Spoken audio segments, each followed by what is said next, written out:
se a pessoa ingressa numa instituição universitária, né? Se você frequenta o ensino superior, a probabilidade de você vir a ser aquilo que a sua mãe foi é menor do que aquela que se você não tivesse ingressado e concluído o ensino superior. Então são essas quebras de histórias de desigualdades que o ensino superior pode promover. O acesso à universidade é capaz de promover mudanças profundas na sociedade e nas famílias, que passam a ter membros que ingressam no ensino superior. Para isso é preciso, entre outras coisas, ações afirmativas e políticas de permanência.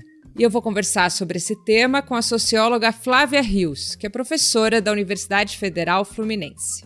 Eu sou Luara Calvenic e este é o podcast da semana.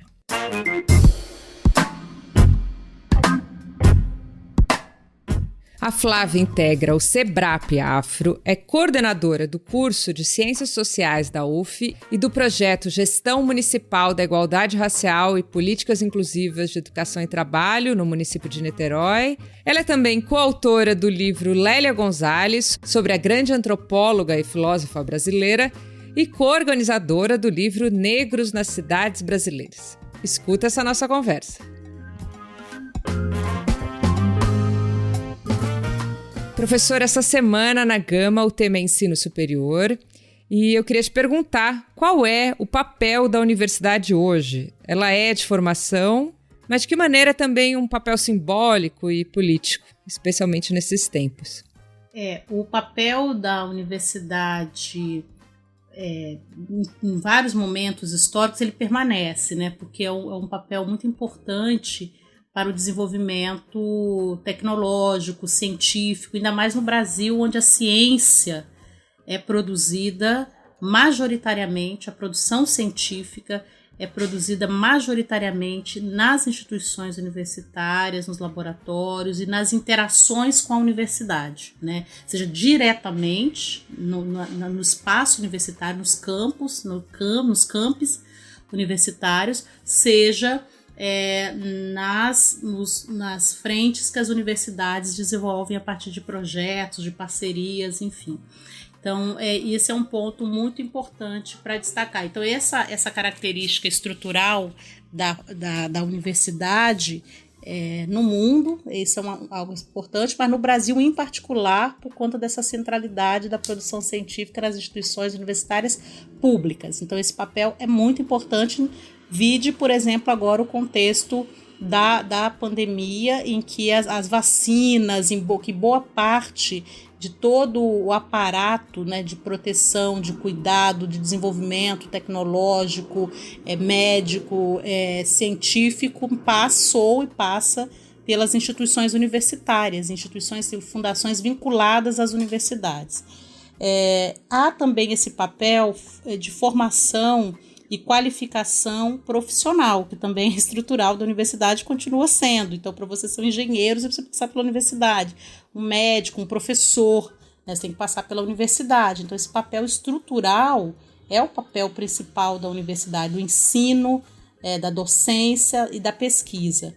E há também um papel que faz parte do tripé que a gente chama da universidade, que é a extensão universitária, que é o fato das universidades desenvolverem ações que envolvam as comunidades, que envolvam o bairro, que envolvam a cidade, a administração pública, que envolvam a própria nação ou a própria região, né? Então, ela tem esse papel de extensão que envolve cidadania, que envolve cultura, interação cultural, né, com a comunidade universitária, para além dos muros, que a gente costuma dizer. Então, a universidade ela mantém esse papel. O político é no sentido de quando a universidade, além dela exercer esse papel, ela amplia-se, né? Ela, digamos assim, se democratiza. Então, nesse momento, a gente vive, de fato, um momento político importante, né? Porque justamente nós temos setores expressivos da sociedade que não estavam, por exemplo, no século XX na quantidade, né, que passaram a estar no século XXI. Então, nesse sentido, tem um impacto político, né, de um novo perfil e também um impacto social e econômico no país. E professora, falando nessa inclusão ali, né, essa edição da Gama, a gente traz o relato de estudantes que foram os primeiros de suas famílias a entrarem na faculdade, né? Então, eu queria te perguntar, o que ter alguém da família que entra para a universidade significa para essa família? Não, isso é fundamental, porque houve um tempo em que a universidade não estava no imaginário, no horizonte, né, das famílias pobres. E nesse século, a gente já pode dizer que a universidade está no horizonte das famílias pobres, porque houve um estímulo, né, há políticas que estimulam o ingresso desses estudantes. Então, há um convite, que era diferente do século passado, em que não havia um convite. Muito ao contrário, as pessoas diziam, esse lugar não é para você, você nunca vai chegar lá. Para chegar lá, você tem que ser filho de uma família de classe média, você tem que ser, enfim, você tem um conjunto de pré-requisitos que essas pessoas viam que elas não tinham, e também porque elas não viam pessoas como elas nesses espaços. Então tinha um distanciamento muito grande entre a universidade e a sociedade. Hoje, só de haver essa expectativa é algo muito positivo, porque isso é um estímulo, quer dizer, a criança ingressa na escola, ela já pode ter um estímulo, não só das instituições, como da própria família, de que ela pode chegar, porque tem outras pessoas como elas, porque elas conseguem ver outras pessoas, um vizinho, ou um amigo, ou um primo, enfim, que fez, ou alguém que ela consiga ver na televisão, por exemplo, também, que veio tem as mesmas origens, ou tiveram as mesmas origens. Então isso tem um impacto muito importante. Tem um outro impacto que é da mobilidade de classe, que é a forma como você pode romper com a reprodução de classe. Então, sou filha de empregada doméstica, a gente tem uma história no século XX que é basicamente assim, a bisnetas de empregadas domésticas, a bisavó foi, a avó foi, a mãe foi, a filha e provavelmente a filha da filha será, né? Então, esse ciclo pode ser rompido se a pessoa ingressa numa instituição universitária, né? Se você frequenta o ensino superior, a probabilidade de você vir a ser aquilo que a sua mãe foi é menor do que aquela que se você não tivesse ingressado e concluído o ensino superior. Então são essas quebras de histórias de desigualdades que o ensino superior pode promover. Então isso é muito importante. E o impacto na família também é de uma valorização, é de uma percepção de mudança, de um horizonte também, de que as coisas podem mudar, porque também se você vive geracionalmente no mesmo lugar, você olha para trás, você está no mesmo lugar que estiveram seus antepassados, e aí você olha para o futuro, você vai imaginar o quê? Que as pessoas estarão sempre nos mesmos lugares. Então essa sensação de que as coisas não mudam para você, para sua história, é péssima numa sociedade, né? As pessoas têm que se imaginar em outros lugares, em lugares que elas podem estar, seus talentos podem ser aproveitados.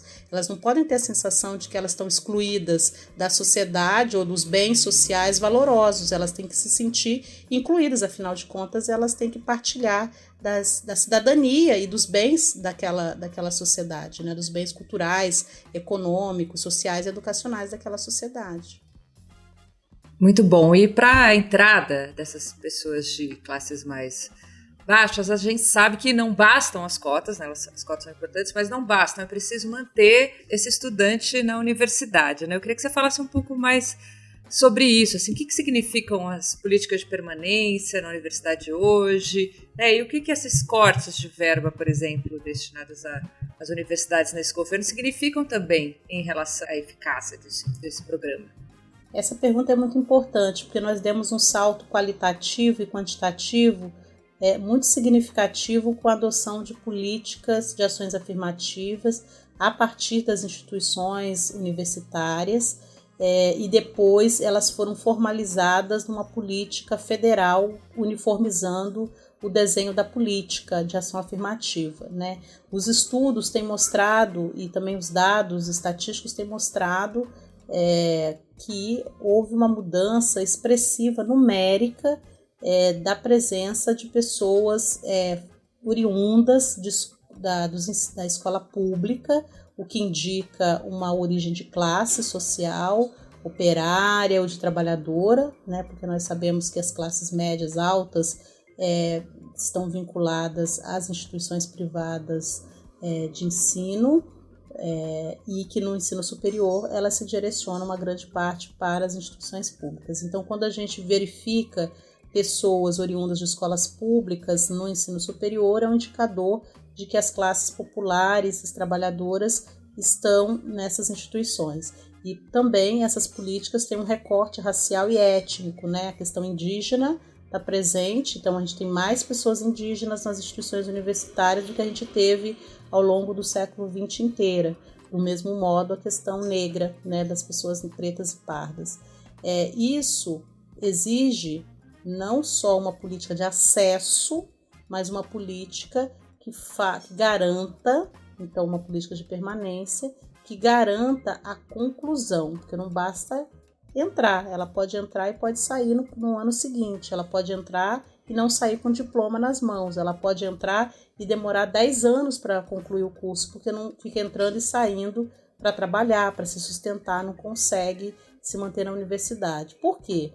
Porque essas pessoas que vêm das classes populares, elas vêm de lugares também distantes territorialmente, né? Embora as universidades brasileiras tenham se interiorizado muito e até se periferizado, entrado em territórios mais populares, esse não é o quadro dominante das instituições brasileiras. Elas estão em lugares mais centrais ou elas estão em lugares com com difícil acesso, né? Em relação aos lugares de moradia das pessoas mais populares e que dependem de transporte público, que não tem automóvel, que não tem metrô, por exemplo, acessível, que é um transporte público, mas é muito mais restrito, só para algumas cidades. Então, elas têm que andar, às vezes, 2, 3 horas para chegar na instituição universitária. Isso tem um custo, né? Um custo alto. Elas têm que se alimentar na instituição, também tem um custo muito alto. Às vezes elas têm que se deslocar de uma cidade menor para uma cidade maior, que a gente sabe que o custo de estar naquela universidade, naquela cidade, é muito alto. O aluguel é alto, a alimentação tem um custo alto. Então o custo de fazer o curso universitário é alto. E aí nós estamos pensando num curso que tem um turno. Agora vamos pensar num curso integral, num curso de medicina, num curso de arquitetura, num curso de engenharia, que além de tudo isso, você tem que contar com o fato de que esse estudante não vai conseguir trabalhar para se sustentar ou que ele vai precisar do dia inteiro naquela instituição universitária e que ele vai precisar de recursos materiais também, né, que são caros, para se manterem naquelas instituições. Ou seja, essas pessoas necessariamente precisam de auxílios para a sua manutenção da vida alimentar, de transporte, de moradia, e elas precisam também de auxílios de bolsas para elas desenvolverem as suas pesquisas, para elas atuarem na parte da produção de conhecimento, que é uma parte central da universidade. E é exatamente nessas áreas que o desinvestimento nas instituições universitárias de ensino superior tem sido maior, mais flagrante e que tem impacto direto sobre essas pessoas. Então, aí na prática, o que acontece? Aquelas velhas camadas que conseguiam se sustentar na universidade no século XX conseguem se sustentar no início desse século XXI, ou nessa segunda década do século XXI, enquanto que essas outras camadas que adentraram pela primeira vez nessas 2 últimas décadas, em termos geracionais, elas estão ameaçadas. Então, essas classes populares estão vivendo um perigo delas não conseguirem os seus diplomas ou delas viverem uma situação de instabilidade e de precariedade a que elas não precisavam e nem deveriam estar submetidas, porque é um direito delas estarem nas universidades, nós temos que garanti-lo, né? Então, de fato, esse desinvestimento, esses cortes que têm sido brutais, eles afetam diretamente as pessoas que mais precisam dessas instituições para se formar. Então, é como se fosse, digamos, uma atuação contra as ações afirmativas. Que para que você vai manter uma política de inclusão se você não vai conseguir manter de acesso, você não vai ter a permanência desses estudantes, você não vai ter o fechamento daquele ciclo que é a saída do estudante com seu diploma, né? E falando de permanência desses estudantes na universidade, me vem a questão da pandemia, né? Como é que ficou a questão da evasão e das dificuldades dessas pessoas que vêm de classes mais baixas nesses tempos pandêmicos, na sua opinião, e o que a gente pode fazer? Na pandemia, todas as desigualdades brasileiras ficaram ainda mais evidentes, mais flagrantes, mais expostas. Então, essas pessoas que dependiam dos laboratórios das universidades, dos computadores, que dependiam dos recursos que a universidade tem para eles elaborarem seus trabalhos, para eles acessarem softwares, para eles poderem desenvolver suas pesquisas, a parte de ensino mesmo, essas pessoas deixaram de poder ter esse acesso. Tem muitos alunos que trabalham por um celular. Imagine você escrever um trabalho final digitando num celular. É esse o desafio que o estudante está enfrentando, porque não tem tablet para todo mundo, não tem computador, né? Que a universidade não tem esse recurso, ela pode atingir até uma camada mais vulnerável ainda, mas a gente sabe que tem faixas e faixas de vulnerabilidade. A pergunta um questionário pode fazer, você tem algum aparelho com internet? Esse aparelho pode ser um computador ou um celular. É óbvio que existe uma diferença gigantesca entre você ter um celular e você ter um computador para você cursar exercer o seu curso. Então a gente vive esse tipo, né? Mas a gente vive outros. Por exemplo, se a pessoa vive numa comunidade e se tem um conflito, como acontece, a gente já ouviu relatos aqui a partir da Universidade Federal Fluminense, de conflitos em que, por exemplo, uma operadora telefônica de internet não pode entrar naquele território para fazer um conserto porque há uma situação de violência, de vulnerabilidade. Quer dizer, a pessoa não pode subir naquele morro, não pode entrar naquela comunidade, aquela pessoa está sem internet. Ela não vai poder ter acesso à internet. Então ela não vai naquela semana, ou 2 semanas, ou um mês ter acesso. Por quê? Porque ela enfrenta uma desigualdade territorial. O território que ela vive, o Estado não consegue controlar a violência, não consegue ter o monopólio, né, da violência, retirar das mãos privadas, das organizações criminosas, ou seja, aquela pessoa está vulnerável e ela está prejudicada pelo lugar onde ela mora. Não é exatamente a distância, mas é o fato dela estar num lugar em que ela não tem acesso à internet, ou não tem acesso a um computador. Então são essas vulnerabilidades que vão colocando essas pessoas numa situação. Outras, o local de moradia. Se antes elas podiam vir na universidade, ficar no laboratório, em silêncio, lendo, com acesso aos materiais, quando elas estão em casa, às vezes elas estão compartilhando os mesmos espaços com crianças, com outros moradores, com outros pais, enfim, com outras necessidades. E qual é o tempo? E qual é a concentração que essa pessoa tem? Então, vão desde as coisas mais materiais, que é o acesso a uma internet, o acesso a um aparelho adequado para assistir às aulas, elaborar trabalhos, desenvolver sua rotina, até a condição mesma da concentração, né, do estudante no estudo das matérias, dos conteúdos. Excelente, professora. Eu te agradeço muito pelo seu tempo.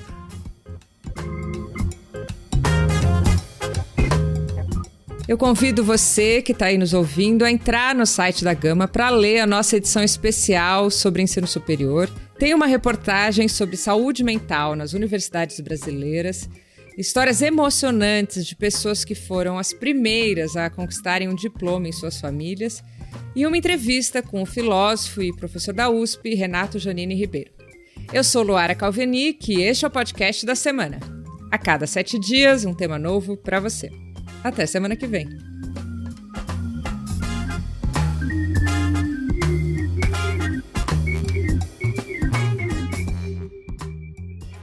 A edição de som é do Maurício Abad.